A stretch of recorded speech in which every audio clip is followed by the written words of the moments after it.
Andrew, how are you? Hey, Jeff, I'm doing great. I'm smiling because it feels like it is the middle of winter, right? And we got 6 inches of snow outside or 8 inches or whatever. This is the kind of Christmas weather we never got. So a little bit of mid-late winter snow, kind of exciting in the city. I feel like I'm enjoying it. I have my hot beverage here in my country rose motif. There I'm you very go. excited about that.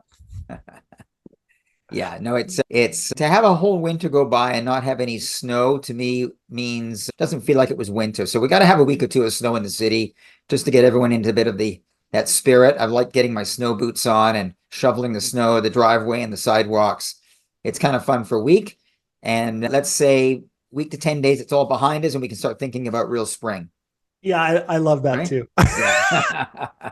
Hey, we live on the beautiful West Coast, right? That's And I right. gotta tell you, when I see how beautiful this city is, I mean, of course, it's beautiful on a summer day, but boy, when the snow falls, we live in paradise. We live in such a beautiful city. We're so blessed to be here. Yes, And despite all this craziness that's going on in the world, I feel blessed. And I think we me should all too. be lucky and grateful that we live in this amazing city in this amazing part of the world. I feel like a good title for this podcast would be May You Live in Interesting Times. It's kind of an ironic curse, right? Yeah, we do. But it's amazing, it's also how you sort of think about things and maybe you shouldn't watch too much news and just focus on the positives in life because if you watch the news constantly, there's a lot of negative stuff going on and Yes, it can make you feel pretty rotten to the core. So don't watch too much news, get outside, enjoy the fresh air, enjoy the city, and just live your life. that's right. And listen to us. Yeah, listen to us. Exactly. I was having breakfast with a friend of mine and we were talking about the podcast. He said, "You guys seem to be really enjoying yourselves." I said, "Absolutely, we are." And then he said to me, "What's your reach on this? Who's listening out there and how many people?" And I kind of thought about it for a minute. I thought, from the beginning, it's been really clear to me Yeah. this is just a great opportunity for us to have a conversation, benefit for our clients, colleagues, family, and friends, just in a way that's helpful to them and meaningful to me, and then just having a really fun time doing it. It wasn't really for a wider audience. I mean, I'm happy if it goes that way, but the primary thing for me is just the personal connection with the folks that I know already and that I'm helping and that are interested, right? Well, I think we're sort of talking at street level to the common person. We're not talking with too much analytical data that makes it hard to understand. We're not economists. We're just talking at a level that I think everyone can easily understand. And you and I are on the street. We speak to the buyers, we speak to the sellers, we get a really good feel for what's going on, truthfully at street level. And I think that's what people, if they're interested in what's going on in a certain marketplace, it's valuable to hear. We've got our eyes and ears on the street, what's going on. And I think it's good information for people. Well, and I wanted that's a perfect segue into our standard disclaimer. We want to offer relevant, actionable information. That said, this isn't investment advice, and we're better realtors than accountants, lawyers, and financial advisors. I mean, I was pre-political science at Douglas College, but it doesn't really count to much. Full disclosure as well, we are owners of Vancouver real estate. We like it when prices go up, and we make a fee when we help you out. Couldn't have said it better myself, Jeff. And the bottom line is, if you're considering making an investment in real estate, speak to your trusted financial advisor. Yes. Right. So a few things have happened since we last spoke. It's been about 4 weeks. I spent almost a month down in the desert working remotely. You were up here, boots on the ground. Nice. But I'm pretty well keyed in. Good. But I think it's been an interesting month. And of course, a lot of stuff in the news, but I'll let you lead off, Jeff. So the first thing we saw really towards the end of the month last week, the Bank of Canada lowered the overnight rate 25 basis points. So we're now sitting at 3%. So what that's doing, short-term interest rates drop slightly, rate cut push short-term borrowing costs down a bit. Markets are now betting the Bank of Canada is going to cut rates again, possibly in March. Long-term rates didn't really move too much. A lot of ties to the US on that. Since the American rates have stayed the same, our long-term rates followed suit. There's a couple other impacts. There's a weaker Canadian dollar. Lower rates mean investors are less interested in holding Canadian currency. So some of our dollar has lost value against the US dollar. There is more money flowing to the US as of the end of last week, I guess. Since they didn't cut rates, investors are maybe moving money there for better returns. Yeah. Bank of Canada is keeping a close eye, though, on the US tariffs, which we'll talk about in detail later. Could make things more expensive here and mess with their plans. Bottom line, I guess, borrowing is a little bit cheaper for the short term. Long-term rates really haven't moved. Canadian dollar is weaker, which affects trade and imports. And the Bank of Canada most likely, well, we'll get your prediction on this. Do you think come the next meeting, they're going to probably drop rates again? I think it all goes back to what's happening in the Canadian economy. I think the economy is soft in Canada, and I think the government policy is to try and create some stimulus. And I think that's the easy thing to do, would be to lower the benchmark rate another 25 points. So I actually think it's going to go down further. I also think that the 5-year mortgage rates, the fixed rates, are going to start to come down a bit as well. I was looking at the bond yields mid-January, sitting at around 3.2%. Now they're down at about 2.75. They've come down about 40 basis points in the last month, but the banks haven't really budged on the longer term rates as of yet. Maybe that's because of the tariffs and more uncertainty. So the more uncertainty, they might be more likely to keep rates as is. But I think we've got a weak economy up here. There's a lot of uncertainty. So I think that we're probably going to see some decline in longer term rates. What I'm hearing out there is for anyone that's renegotiating their mortgage this year, and at least right now in the first quarter, myself included, I've got something that I'm dealing with.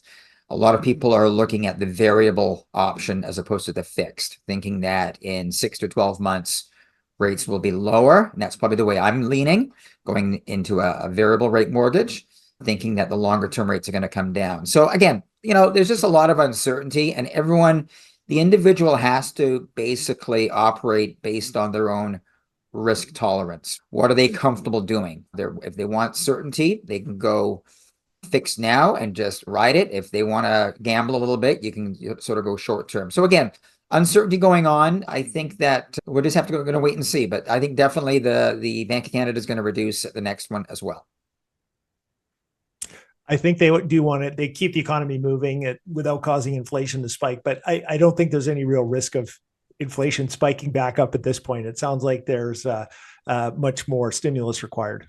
Yeah, I mean, the risk, of course, is if tariffs come into being, and I actually don't think they're going to. I think this whole thing is blown out of proportion. We'll talk about the tariffs in a bit. But from listening to experts, if we get into a trade war with the U.S., we could see that become inflationary, because goods coming in from the U.S. are now going to be taxed at 25%, or Canada's going to impose tariffs in the opposite direction, which means we're going to be paying more for imported goods from the U.S.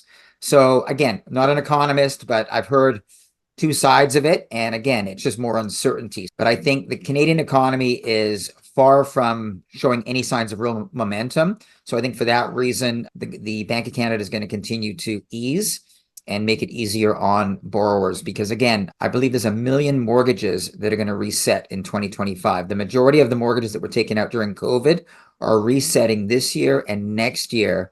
And based on where the rates are right now, and the average Canadian is going to be faced with about a 25% mortgage payment increase. Wow. So that's a pretty good hefty amount, 25% more in mortgage cost. Most of that's all interest. So that's going to absolutely impact our economy, and it's going to impact the real estate market. I was reminded when you were talking about personal comfort around mortgage rates and long-term, short-term, and that sort of thing. Some advice I got from David back when we took our first or second mortgage in buying our house, and there was all the talk, variable rates and they're lower, and what about this? And his advice to me was, you've got to assess how well you're going to sleep at night with the knowledge that rates are low and they could go lower, but they also could go higher, and they can go a lot higher than they can go lower. Yeah. Well, again, it's risk tolerance, right? It's what you're comfortable. Everyone is different, and what's right or wrong is what's right for you. For sure. And right? for me, at the time, I opted for the higher rate and the long-term mortgage just because I wanted to be able to sleep at night and not have to worry about it. So we actually took a 10-year when we bought our first house. Yeah, and that's rare, but again, that peace of mind for 10 years, if that works for you, great. But from what I understand out in the mortgage world, a large percentage of people refinancing are going variable right now, thinking For that sure. in the next 6 to 12 months will be sub 4% for the 5 year. Right now we're at about 4 point, I think you can get a 5 year now around 4.4 to 4.6 in that range right now. So it's going to come under 4 from what I've been told. We don't know. It's anyone's guess. For sure. What's happening in the local real estate market? So actually, you had a unique situation because you were sort of outside of the market, looking back at it and operating within it. So you had a little bit of a bird's eye view, maybe some separation for it. What's your sense of things from where you were working? Well, it's amazing. So we spent the first month down at our home in the desert, and we're going to continue to do that more and more each year now that it's just nice getting after Christmas, getting into some drier, warmer weather. But we Yes. were able to actually stay busy. The phone was ringing constantly the first sort of 2.5, 3 weeks of the month, mostly from clients looking to buy, not sell, but people looking to get into the market or trading within the market. So we were actually pleasantly surprised how active things were for us. And then I flew home mid-month for 3 days because I had a bunch of appointments, people I had to see. And I was out with some clients looking at property down in the Falls Creek area.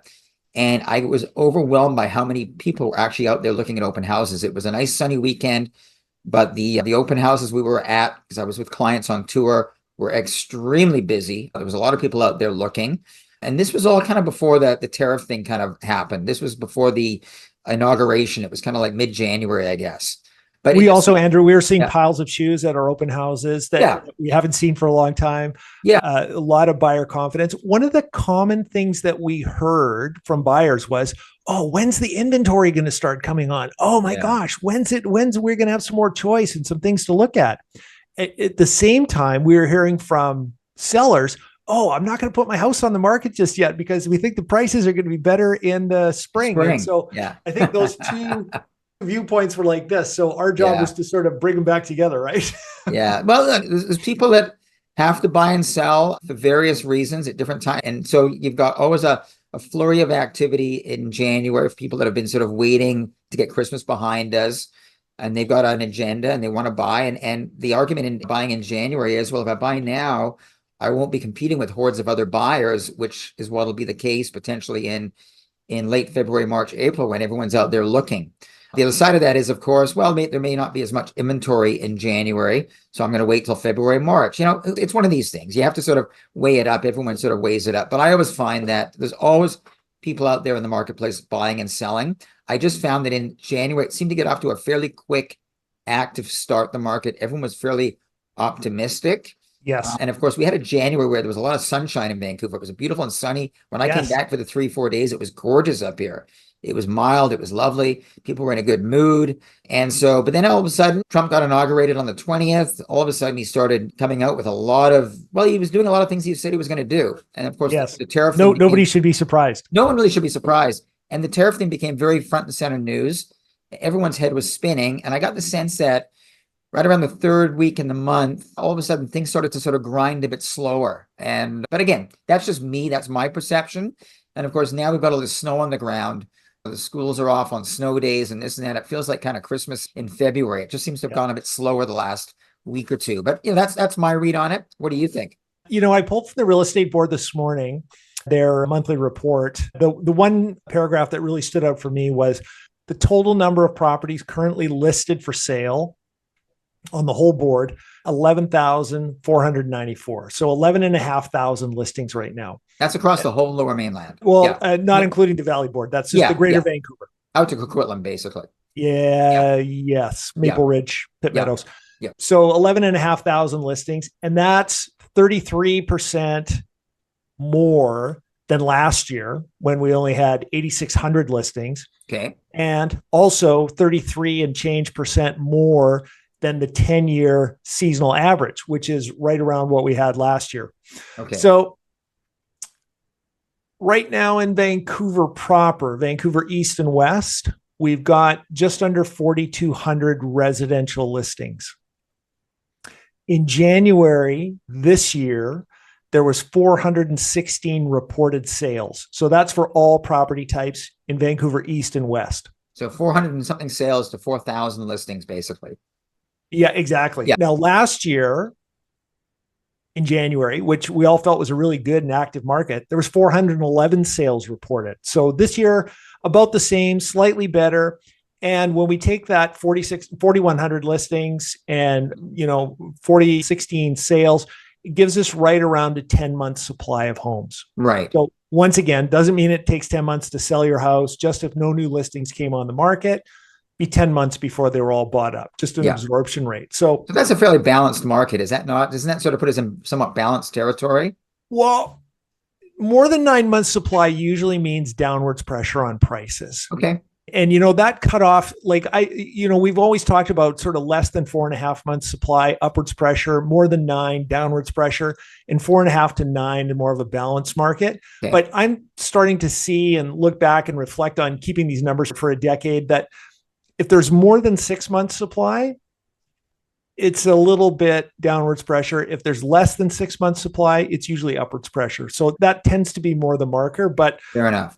For 10 months supply, usually it means the prices are going down. So let's just dig a little deeper though, because it wasn't like that across all property types. And that's you've got to dig down into the specifics. Otherwise, yeah. Exactly. Yeah. So now this is detached houses. Right now, this morning, there was just over 1,000 active listings. Okay. And 66 sales reported in January. So 16 months supply. Soft so the market. Numbers would have us believe that detached houses should be getting a lot cheaper. Okay. But what I'm seeing is nice houses, good locations, priced right, still in short supply and selling quickly. So there's lots of homes for sale, but if they're not priced right, not in a great location, not in great condition, not with great accommodation, potentially impacted by development, there's less to choose from than the inventory numbers suggest. So when I'm shopping with buyers for a house, and I'm sure Andrew did the same thing, it used to be you'd want to be on an inside street. You want to be a little bit away from traffic, half a block in. If you're on Broadway, you want to be on 8th or 10th or wherever. But with so much arterial development and potential 6-story or higher buildings coming, you've got to be really careful about who's going to be looking into your backyard. Even if you're on one block in, if you've got a tower, they're looking across the alley, across the houses, across the street. So it's getting harder to find a home where you're not going to have that happening. And it's interesting you say that, Jeff, because I've had a couple of clients, I've sent them listings. They've said, Andrew, we drove by it, but just across the street and down 2 houses is a 6-story rental building. I don't want to look at that. And I totally get it, right? And that's a full block off of a secondary West 49th Avenue. This would be like around West 48th. Yeah. And so you're right. It's getting tougher and tougher to find a property where you're not going to be impacted by mid and high-rise development. So for me, there's so much this multifamily development going on. There's so much potential for that. And it just goes back to what we're saying. There's 16 months supply of all detached homes. But break it down. What are the really prime ones? What are the ones that people want to buy? When somebody comes on the market with beautifully cared for, lots of curb appeal, quiet inside street, away from development, all of a sudden it's like, oh my gosh, this is the only one this weekend. Let's get over there. And you and I spoke about this about a year ago on a past podcast, that if you break down the 400 or 500 listings and you're looking for something like what we're talking about, you can probably count them on one hand. It's not that many, right? No, because many of them are multifamily redevelopment properties, busy streets, or they'll be backing up onto commercial or 12-story buildings, whatever. But if you want that inside street, quiet, beautifully maintained home, few and far between. For sure. Now, here's a question for you on that comment. What do you think the impact of all the multifamily development is going to have on the value of single family homes? Well, obviously it's interesting. I mean, to be next to a street where you've got a number of duplexes I don't think it's going to be as dramatic, but again, and I don't know how many 4, 5, and 6 unit developments are taking place on 50-foot lots. I don't know if we're seeing a lot of that. Are you seeing much of that on those multiplex type developments? I'm talking about on the quiet inside streets, not on the busier Yeah, I'm streets. starting to see a few. So we've got some developers that we're working with. And as this has passed, they've bought sites, they're drawing plans and getting ready. So I think that that's going to become more and more common. Oh, no, for sure, for sure, for Yeah. sure. What we're seeing just locally where we are, lots of duplexes, lots Yeah. of half duplexes, almost to the exclusion of single family home development. So I kind of look at it and go, normally, if demand stays constant and supply is reduced, prices go up. So you will single family homes become more and more rare, and will they then become more and more valuable? I don't know. I think potentially as well, as more and more people are considering a half duplex or a townhouse, maybe demand reduces at the same rate as the supply. It's a good question. I think that if you're a buyer for a single family home today in Vancouver, it's getting tougher and tougher to find something on the newer side because everything in the last couple of years that's been built, it's mainly duplexes. You know what? I went through, Karim and I went over to look at one of Claire Raquel's listings over on 24th, I think, in the 300 block. Yeah. Beautiful, modern, 5 years old, great house, a couple blocks east of Maine, $4 million. They had 3 offers the first weekend. Yeah. Like, yeah. like that was a big number not long ago Yeah. for a house on a standard lot, right? I mean, the house was super cool and really a lot of fun, but there's still a lot of demand at those higher price points. And for single family homes, it seems like they're getting a fair amount of attention. Well, and again, in a certain price range. So we were talking yesterday about a couple of older properties that I saw on the west side that just took healthy price reductions on 50-foot lots.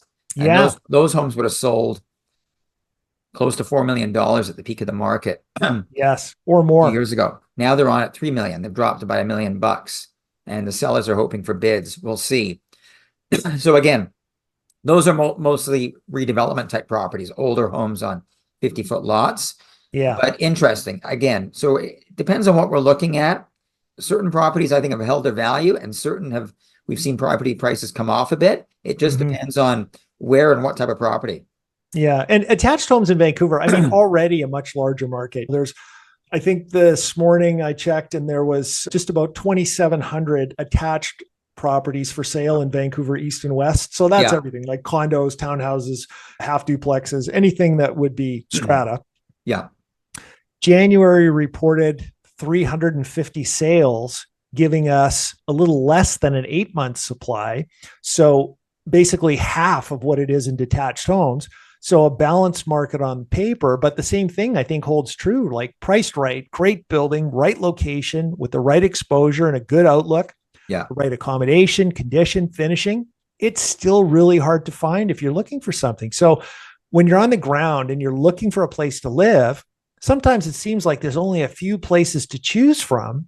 And what's worse is if you need it right away, I was talking to another realtor and he twigged me to this idea. Yeah. So last year, there was just over 6,000 attached properties reported sold in Vancouver, East and West. Okay. Of those, 2,600 were noted as owner occupied. Okay. Just under 1,000 were tenant occupied. 2,400 were vacant and 200 were under construction. So if you need to move into something right away, less than 40% of the inventory is actually available to you. Okay. So if you've sold your place and you're in a panic and you haven't been able to find something yet and you're trying to buy something else, you sold your house, you're downsizing to a condo or you're trading up to a townhouse or whatever's going on, there's not a lot of options out there when you consider that you can move on right away is reduced by that much. And then the really good stuff that's priced right is rarer still. Yeah. I find that if we're out looking with clients, there's the odd one that comes up where they can actually take quick possession. They present nicely. They're nice move-in type homes. There's never that many to select from. Now, whether that's going to change this spring, we'll see. Obviously, there's been a bit of a flurry of product come to the market in January. Is that going to continue February, March? We'll wait and see. But I think I'm optimistic. I think once we get through all this tariff craziness and we get into the spring, I think we're going to have a decent market. I think it's going to normalize. We're all getting used to all this crazy noise that's going on. I think we're going to get somewhat a little bit numb to it. Interest rates are coming down. We live in a very desirable part of the world. And I think it's going to be a very steady, it's not going to be a boom market, but I think the market's going to be just fine in Vancouver. I think buyers are going to have a bit of good selection out there.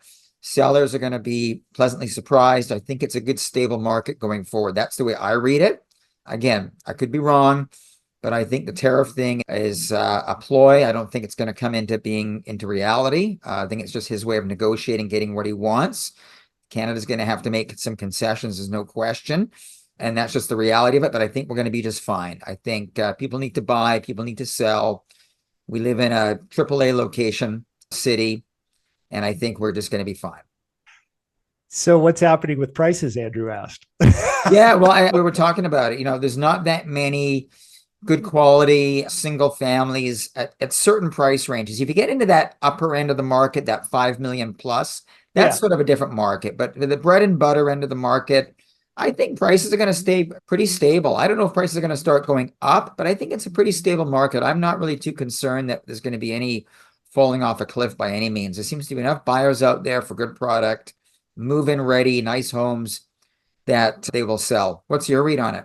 Well, you remember my prediction on the last podcast. In case you don't, and I wouldn't remind you if I was wrong, despite what the numbers were indicating, I was going to go against the data and predict we might see a slight lift in the housing price index in January.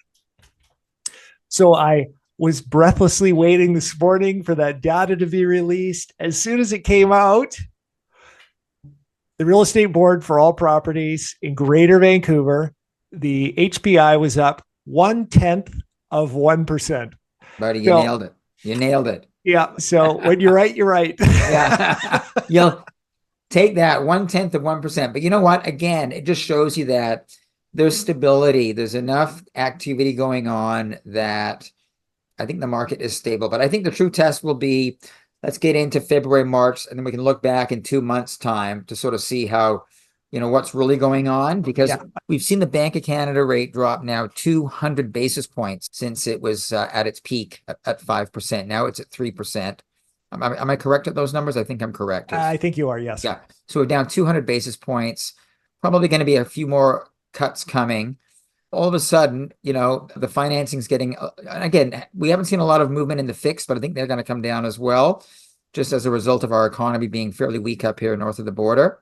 And I think that's going to keep the market somewhat active. So I think so. And I think the price is probably stable this spring. Like, kidding aside, if you look at that 0.1% gain, annualized, that's just over 1%.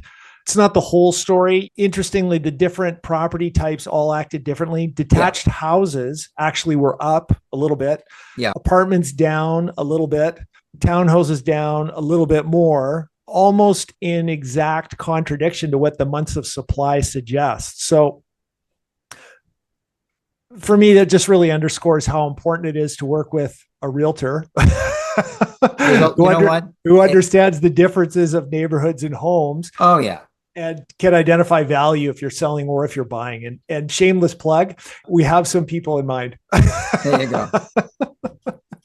Now let's touch on this as well, because we've been talking about the resale market. But again, you go to the pre-sale market, pre-sale condos and whatever. From what I can gather, because I get emails every day, and I'm sure you're getting them as well, developers are still offering tremendous incentives to get people in the door. And I still get the sense that that market is still very, very out of favor. And there's a lot of product out there. So again, that as well is as another barometer of the health of the market, which right now indicates that things aren't that great. And there's, developers are having a tough time getting buyers in and getting them to write contracts. Well, and Andrew, I think too, when they're up against it, like trying to do a pre-sale when everybody's convinced the market is going to be higher a year or two or three from now when you have to buy it, you can put your mom in it, you can put your kids in it, you can put a tenant in it, you can put you in it. Like there's so many different options on that. And when the market's positive and money's cheap, nobody shies away from just rolling the dice and buying a place just on the It's easier to make a decision. Yeah, I get it. Yeah. Whereas now it's like, well, what am I going to do with this thing? Yeah. Maybe I'll just wait and see what it's like until it's built. But then all kinds of trouble for the developers. They can't get their financing. It costs them more to build it and this. And so where we're talking about individual homes being rare, if you had a stack of 200 or 300 of these things that you needed to sell, that argument kind of goes right out the window. So I think you're right. I think we will continue to see some softness in that market for the time being. And if you're thinking about buying a pre-sale, maybe now's a great time to go and do it and see if you can take advantage of some of that. And I got to think the pre-sale market's probably been impacted by government policy. And I'm talking about the 20% flipping tax, which basically took away the incentive for investors, just because a lot of those pre-sales would get purchased by investors, speculators at the beginning, getting in thinking that they could make some money by buying now, closing in 3-4 years. But now 20% of their profit is taken by the new tax. Plus, of course, there's a federal flipping tax as well. So the incentive to buy these has changed dramatically to the negative. And so that's probably impacted. That's probably one of the reasons why the pre-sale market has really fallen into tough times. I think so. And, you know, the 20% flipping tax or whatever they call it, it's predicated on the idea that there will be some profit. And so if nobody's certain of that, they're certainly not going to take a double risk and say, oh, well, gosh, maybe I'll lose a little money, make it up in volume. Not sure. No, for sure. For sure. So, but again, I wanted to bring that up because we're talking about the resale market, which seems to be off to a decent start, despite a lot of geopolitical and a lot of crazy stuff that's going out in the world. But it looks as though going forth, we seem to have some stability in the market. Of course, I think the true test will be February, March. It always is. What happens in the spring really sort of a lot of times tells a story as to what the rest of the market's going to be the rest of the year. And if we can get off onto a good steady footing, I think that helps create some momentum into the balance of 2025, especially with interest rates continuing to sort of trend lower. That's definitely going to help the market, no question about it. And in other news, you may have noticed some conversation about tariffs over the weekend. To say it dominated the news cycle in Canada, I think would be an understatement. Heather and I watched a little US reporting and significantly less, while we were all breathlessly waiting to see what was going to be announced. Well, a couple of things. I went to ChatGPT for some clarification just on a couple of the things because I wasn't that familiar with how it all works. So a tariff, tax, or a duty imposed by a government on imported or exported goods. Tariffs are used to try and protect home industries or to encourage people to shop one place and not shop another. Yeah, buy local. Yeah. Tariffs are collected by customs authorities of the importing country and by the importers. So the next question I ask is who actually pays the tariff? So the importer, the company or the individual bringing goods into the country, and indirectly the final consumer. So of course, since the businesses pass that on. So it was interesting for me when we were watching the U.S. news reporting. First of all, they didn't really talk about it too much. Like it was just sort of a passing thing. I noticed the president flew down to Florida on Friday afternoon. Reportedly, he was golfing Saturday morning before making the announcement. So in all of that, I think we were a lot more concerned about it than our American counterparts. But I think they may have been well advised to be a bit more concerned about it. Well, we had a lot more to lose, there's no question. But I think, and I'm not a politician and I'm not going to get into politics by any means because we're realtors, but to me, it was a negotiating ploy to get Canada to come to the table and offer up something that they wanted, basically. And Mexico has done the same thing. So I actually don't think it's going to happen. Maybe I'm wrong. I guess we'll know in 30 days. Let's hope it doesn't. But there's no question anything like this creates uncertainty. It creates an uneasy feeling amongst many. Again, Canada has a lot to lose if we were to be imposed with 25% tariffs. And of course, Canada would be doing a tit for tat. So we'd be imposing a 25% tariff on many American goods coming into Canada, meaning higher cost of goods for us, fruit and vegetables. A lot of that comes from the States, electronics, appliances, all that stuff more expensive. So the real loser here is the consumer on both sides of the border. It's really a no-win. No. Let's hope it doesn't come to that. Let's hope this gets all behind us. And I'm optimistic that's what's going to happen. And I think getting into real estate, I think we're going to be into a slow, steady, better 2025 versus 2024, unless Trump does something else to sort of throw a curveball to us and to others. We're going to have to wait and see. It's anyone's guess, but I'm cautiously optimistic it's going to be a good year. And that's where I'm at. Yeah, I'm with you. Not an economist, not really qualified to say what to do. But as a realtor with a bit of knowledge about the market, what I can say is exactly what you said. Anytime there's uncertainty, anytime there's perceived risk, markets retract. People that are on the margins of action hesitate, change course, or prolong decisions to see what's next. So buyers who need to buy, sellers who need to sell will still act out of necessity. And if you're one of those people, we can help solve your real estate conundrums. If you need more house, less house in a different place, we are here for you to offer the absolute best help that we can. Yeah. And again, it's wonderful to work in such an amazing city like Vancouver. I mean, we couldn't live and work in a better place. Doesn't matter if it's pouring with rain or sunshine or snow or whatever.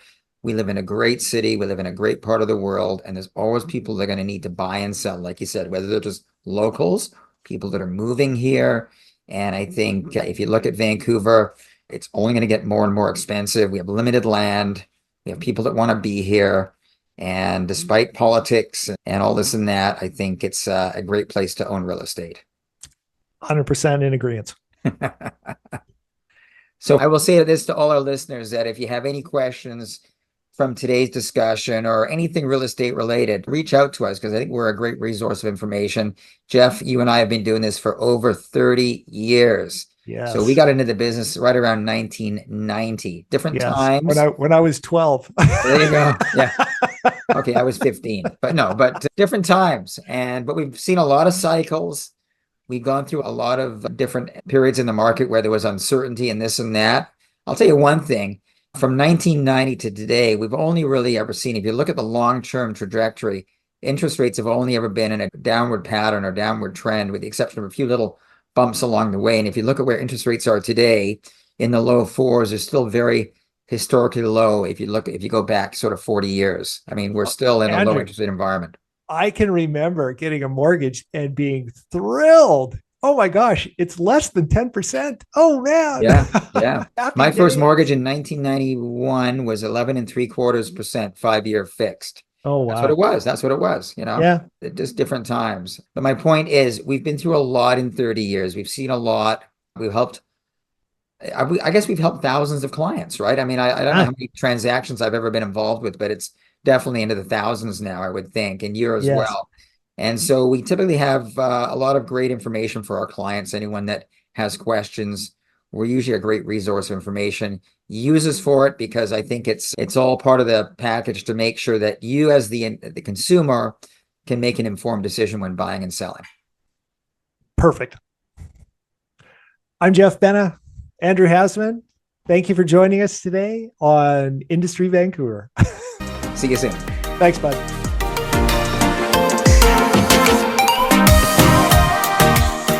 Thanks for tuning in today. We appreciate your time and your attention. If we can be of further help or information, we look forward to hearing from you. We respectfully acknowledge that we live, work, and play on the traditional territories of the Coast Salish people, including the Musqueam, Squamish, and Tsleil-Waututh nations.